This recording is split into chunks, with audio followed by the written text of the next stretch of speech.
Well, welcome to Veterans Day and the Friday devotional. John Miller here to share with you a passage from John chapter 6. So if you'd like to turn there, John chapter 6, beginning with verse 16.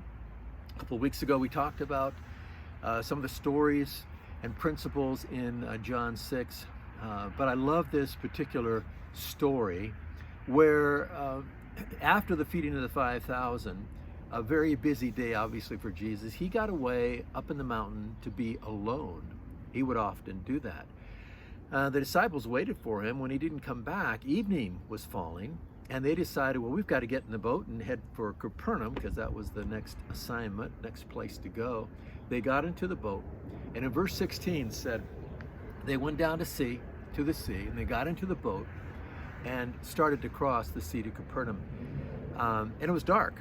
It had become pitch black. Can you imagine that on a lake? But even worse, a storm was brewing, and the sea became rough and was strong. And of course, Jesus was back on shore somewhere up in the mountain, and they were without him. And the seas became so rough. You know, the wind can come down from the Golan Heights there in Israel and cause quite a stir on that lake, that Sea of Galilee, where the waves can be so intense that they could actually turn a boat over. Now you got to imagine the middle of the night, or at least dark, where these seasoned fishermen are afraid for their life that the boat's going to overturn and they're going to end up dead in the middle of that sea. Well, about that time, when they had rowed about 3 or 4 miles out, which puts them in the middle of that lake on the way to Capernaum, they saw Jesus walking on the water and coming near to the boat. And it says they were terribly frightened. So here they're frightened with two things. They've got this horrible weather, and then they have what probably they thought at first was a ghost. They knew Jesus was on land somewhere. Now they see this kind of like an apparition. Who is this? It looks like Jesus, but man, we're going to die. This is the last person we're going to see is Jesus as kind of a ghost. No, it was really him. And he said, hey, it's me. It really is me. Don't be frightened.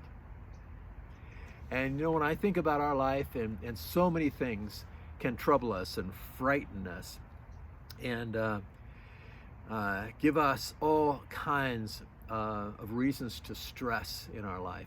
And he says, hey, I'm here, don't be afraid.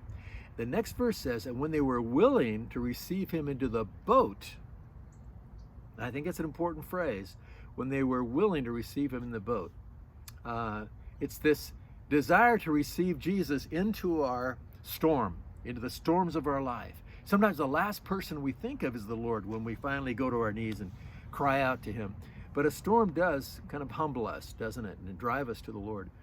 But in this story and the principle I think that God is wanting to drive home to us is that we need to receive Jesus into our boat, certainly initially to save us, so that we might become children of God, that our sins would be forgiven and we would be given eternal life. But also in times of trial and stress and the storms of life. And it says that immediately, when they received Jesus into the boat, it says immediately the boat reached the land to which they were going. Immediately. They're in the middle of the lake, and instantaneously they received Jesus, and they're home free. They're back to Capernaum. And so, man, there's a principle for us there of really allowing the Lord to come into that area of our life that we are stressed or grieving or going through a terribly hard time. We think we're about to sink. Oh no, that's when we call on Jesus and he comes. And remember, he's the one who said, peace I give you, not as the world gives do I give to you. And so he brings that peace that passes understanding the world can't give. We need to be inviting Jesus into those areas of our life, those circumstances of our life, much more often than we do. So there you go. There's a lesson for today on this Friday. Have a great weekend.